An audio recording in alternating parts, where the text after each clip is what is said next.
Technology in the classroom.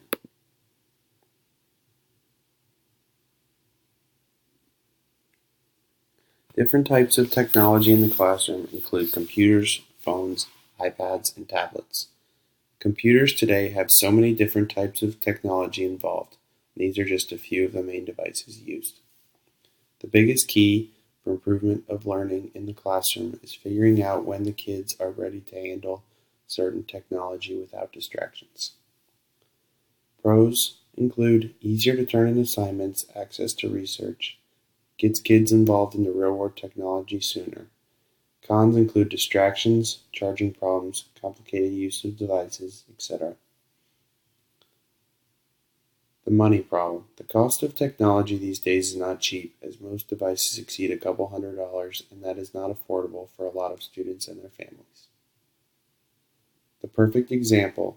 Where I'm from, the public school system has developed the perfect system for technology in the classroom. In middle school, the kids are given an Apple iPad, and in high school, the students are given a Windows tablet.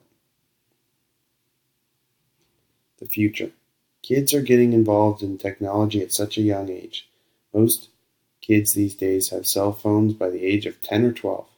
That is going to change the way technology is thought of in the classroom in a very positive way.